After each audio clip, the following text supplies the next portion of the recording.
Estamos de volta com o Band Entrevista. Todos os sábados você acompanha aqui com a gente uma entrevista importante com alguma das personalidades da nossa região. Estamos entrevistando hoje o deputado Enio Verri. Deputado, no bloco anterior eu deixei uma questão. Vai ter disputa interna no PT pelo seu cargo. É o seu que está à vistas. E daí, como é que fica? Olha, Milton, na verdade, você tem toda a razão. A disputa no PT nunca é fácil. O Partido dos Trabalhadores, como é um partido muito democrático, a eleição é por voto direto. Então, todos os filiados do Paraná votam. Estamos falando em 14 mil eleitores. E sempre tem muitos candidatos, porque dentro do Partido dos Trabalhadores nós temos chamadas correntes. Então, nós temos aqui no Paraná 3 ou 4 correntes. Essas correntes indicam nomes, fazem debates internos do estado todo e depois tem os votos. Não vai ser simples, embora a nossa corrente tenha 75% dos votos, eu tive a honra de fazer quase 80% dos votos para presidente estadual, a minha saída agora é antes de vencer o mandato. Portanto, será uma troca de nomes interna. E você sabe que isso não é tão simples, porque quando você assume como presidente é resultado de muitas negociações, muitos acordos, e a substituição, ela dependerá também de uma construção de acordos. O que eu posso garantir a você e a quem está nos assistindo é que esta substituição será feita por alguém ligado ao nosso grupo. Que grupo? O grupo do Lula, da Dilma, do Paulo Bernardo. O PT tem outro grupo, além do grupo da Dilma? Além da Dilma, do Lula, tem mais gente? Tem do Paulo Bernardo, da Gleice, tem, claro. Por exemplo, o governador da Bahia, o Jacques Wagner, ele é ligado a um outro, ele é amigo pessoal do Lula, é do PT, firme, mas ele tem um outro grupo político. Vou dar um exemplo aqui no Paraná. Aqui no Paraná, uma figura conhecida é o deputado federal Dr. Rosinha, né? Conhecido em todo o estado, muito bem votado, deve ser eleito agora um dos primeiros deputados do Parlasul. Ele é ligado a uma outra corrente que não é a nossa. Assim como o deputado professor Lemos, eleito pela PP do Paraná todo, ele é do mesmo grupo do Dr. Rosinha. Um outro deputado estadual conhecido em todo o estado, chamado deputado Tadeu Venere, sempre um militante muito forte na Assembleia, que fez as denúncias dos escândalos da Assembleia. O Tadeu é de um terceiro grupo. Então, na verdade, nós temos 3 ou 4 grupos aqui no Paraná que disputam essa direção. Mas como o nosso grupo tem a ampla maioria, será do nosso grupo esse nome. Inclusive, o nome que pode ser até que volte para me substituir, caso ocorra esse processo eleitoral, é do atual deputado federal André Vargas, que já foi presidente por 2 mandatos já do partido. Olha, não é segredo para ninguém que o PT constrói a imagem da ministra Gleisi Hoffmann para ser seu grande nome na disputa para o governo do Estado, a próxima disputa do governo do Estado em 2014. Na construção dessa candidatura de Gleisi Hoffmann lá na frente, que hoje é uma ministra que está com muito poder, né? Agora ainda mais porque ela passa a responder também pela Copa do Mundo, a disputa nos municípios, né? A articulação do PT nos municípios e a amarra com os partidos que comporão, que irão compor toda a estrutura sua de campanha lá no futuro, ela acontece agora nas eleições municipais agora de 2012. Como é que está? E isso com toda certeza passa pela administração geral do partido no Estado, que é a função que o senhor exerce. Como é que está, então, como estão as amarras nas principais cidades, Londrina, Ponta Grossa, Cascavel, Foz do Iguaçu, nas cidades regionais, Cianorte, Paranavaí, Umuarama, como que vocês estão conduzindo esse processo? Olha, a tua análise está correta, novamente. Para nós, 2012 é apenas o primeiro passo para 2014. Nós pretendemos reeleger Dilma presidente, até porque ela está mostrando a que veio e fazendo um ótimo trabalho, incontestável, e pretendemos eleger a Gleice, como nossa governadora. Para isso, todas as alianças e todas as candidaturas que lançaremos é sempre objetivando isso. Digamos que tem uma cidade pequena e que tem um candidato lá que seja do PPS, né? E queira fazer uma aliança com o PT, com o PPS como candidato a prefeito. A primeira pergunta é, o PPS, o Democratas, o PSDB, vão apoiar a Gleice para governador em 2014? Óbvio que não. Então, nós não fazemos aliança. Inclusive, essa é uma decisão nacional. No último Congresso Nacional do PT, o PT deliberou que podemos fazer com aliança e apoiar qualquer partido da base do governo Dilma. Só 3 partidos nós não fazemos aliança de maneira nenhuma. PSDB, Democratas e PPS. Por isso, nós estamos priorizando nos grandes centros a candidatura própria. Por exemplo, Foz do Iguaçu será o Jorge Miguel Samek, que é o presidente da Itaipu. Ele já transferiu o seu título para Foz, já está trabalhando para isso. Em Cascavel, o professor Lemos, que é deputado estadual, eleito pela PP Sindicato, muito conhecido. Aqui em Maringá tem o nosso nome, que está posto pelo partido. Em Londrina, a ex-ministra Márcia Lopes, já está também fechado o nome dela, está assegurado. Em Ponta Grossa, o deputado estadual Périx Rolebem de Melo, que já foi prefeito da cidade. E em Curitiba, nós já temos fechado também um modelo. Devemos lançar o deputado federal Ângelo Vagnoni como candidato a prefeito no primeiro turno. E no segundo turno devemos apoiar Gustavo Frutti, que filiou-se ao PDT agora. Pode ser que, dependendo do cenário lá de Curitiba, já no primeiro turno apoiemos já Gustavo Frutti como candidato a prefeito de Curitiba. O senhor fala em segundo turno, considerando que o Frutti já está no segundo turno, né? Considero. Eleição, as coisas não são bem assim, né, deputado? A política não é matemática.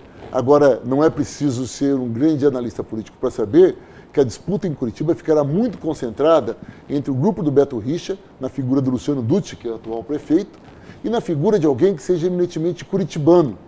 E a figura do Frutti é muito forte nisso. É claro que ali em Curitiba tem a figura do deputado federal Ratinho Júnior, que nas pesquisas ele aponta muito bem, mas que, em minha opinião, ele tem um limite do tamanho dele, né? Ele vai muito bem, ele vai chegar às portas, mas acredito que ele tem dificuldades devido à base dele, que é uma base puramente popular. Os formadores de opinião tendem a não apoiá-lo. E todos nós sabemos que os formadores de opinião, no auge do processo eleitoral, acabam liderando e conquistando novos votos que antes não tinham. Então, aí que está a dificuldade. O senhor falou aqui do Congresso Nacional do PT. O PT, o senhor está aqui com espaço aberto para falar, a emissora tenta fazer um trabalho democrático, ouvindo todos os lados, tá? E o PT insiste numa tese que é do controle dos meios de comunicação. Por que essa insistência, deputado? Olha, não há uma insistência em controlar os meios de comunicação. O que há é de acompanhar isso daqui. Veja só você que está me assistindo. Veja a Veja. Essa revista, ela é absolutamente unilateral, ela é uma revista que mente, foi provado, é processada frequentemente e ela pode colocar o que ela quer e muito mal você consegue direito à resposta. Para você que está me assistindo, eu vou dar um exemplo para você de qualquer jornal. Acontece o seguinte, o jornal coloca na primeira página, lá, olha, que determinado político, determinado empresário é ladrão. Primeira página. Ele vai lá e reclama. O jornal fala, não, você tem direito. Aí no outro dia, na página par, à direita, lá embaixo, aparece, erramos. Desse tamanho. Esse tipo de discussão nós temos que aprofundar. Então não se trata de dizer o seguinte, nós temos que censurar a imprensa, até porque a imprensa é responsável por grandes mudanças que ocorreram nesse país. Aliás, o governo Lula e o governo Dilma estão indo muito bem, porque a imprensa tem feito denúncias e são importantes, que também contribuem para o processo de transparência e democratização. Agora, o que não dá é para que a gente fique submetido à imprensa. Veja só o caso do Zé Dirceu, né, onde falsificaram as informações dele, ou o caso agora do Orlando Silva. Ora, houve uma denúncia? Que bom, houve uma denúncia, tem que ser apurado, e vou defender isso sempre, é importante deixar claro. Agora, o que não dá é para a imprensa deixar de comportar-se como uma concessão pública, como o rádio, como a televisão, que é concessão pública e, portanto, a serviço do público, para comportar-se como um jornal, às vezes, e o jornal está entendendo. Porque o que representa o jornal? Pare para pensar comigo. O jornal reflete a opinião da população ou a opinião do dono do jornal? Ora, ela reflete a opinião do dono do jornal. O jornal é uma empresa. Assim como quando eu dou minha opinião, estou refletindo a minha opinião. O jornal também. É preciso que se tenha um controle sobre se é concessão pública, que tipo de opinião que ele pode dar, desde que não comprometa o conjunto da sociedade, respeitando todos os lados. Esse debate é um debate que precisa ser aprofundado no Brasil. Claro, não estou defendendo aqui o modelo chavista ou venezuelano.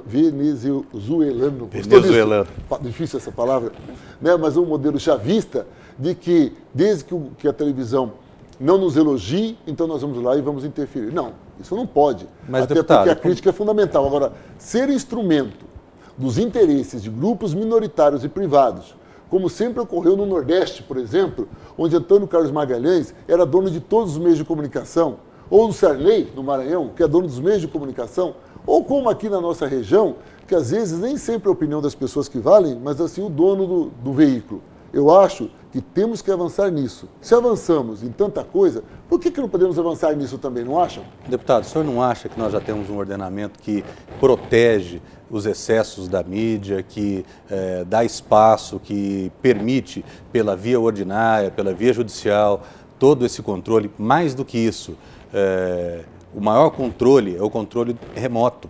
Esse controle, sim, faz toda a diferença. Se o cidadão entende que aquilo que está sendo levado para ele é tendencioso, ele simplesmente muda de canal. E da mesma forma funciona com os jornais. Se os jornais estão sendo tendenciosos, ele simplesmente não compra e não os lê. Essa intervenção, o senhor não entende ela também como sendo apenas uma questão mais de ter um controle muito maior sobre a produção do conteúdo e não uma ação que o governo, o próprio Partido dos Trabalhadores, poderia fazer no seio da legislação, para melhorar essa legislação, para que ela fosse mais clara e mais objetiva, e não pela via do controle, que por mais que diga que não há censura, esse marco regulatório que o Congresso do PT defendeu e continua defendendo, ele sim vai provocar grandes interferências. O senhor veja pelo seguinte, olha o que aconteceu, a intervenção da ministra da Mulher num anúncio com a Gisele Bündchen. Isso. Em seguida, a mesma ministra interferiu também no andar na pauta do andar de uma novela de uma emissora concorrente. Isso. O senhor não acha que isso é um pouco exacerbar o tamanho do governo? Uma tutelagem do governo sobre a sociedade?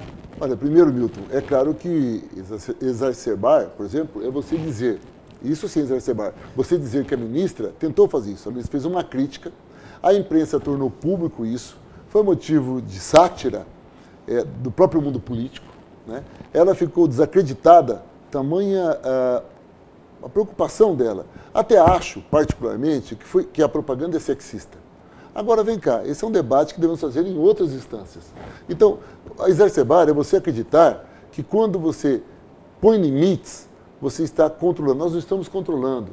Eu volto a insistir para vocês. E quando você me fala que já existe esse direito, por exemplo, até acho que melhorou muito. Hoje nós não temos mais um monopólio de uma única grande emissora.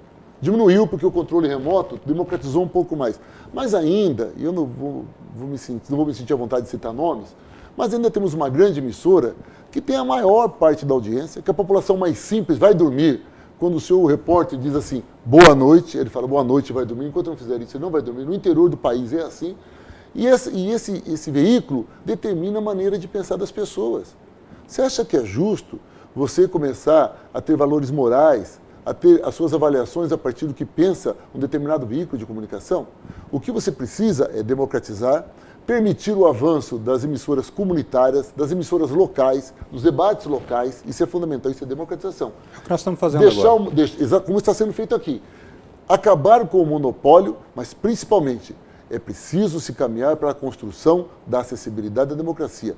O que aconteceu com a ministra Irine Lopes, eu não julgo um bom exemplo, porque ela não teve o apoio do governo, tanto que o próprio governo tirou a força dela. É tão séria a nossa proposta de preocupação com a imprensa, que uma ministra tentou exagerar, ela foi, inclusive, não vou dizer censurada, mas ela recebeu um leve toque em suas orelhas, não foi um puxão, mostrando que é preciso, sim, primeiro, preocupar-se com isso, mas é preciso ter um controle da imprensa para que não seja um instrumento de dominação, como tem sido nesses 500 anos, da nossa população.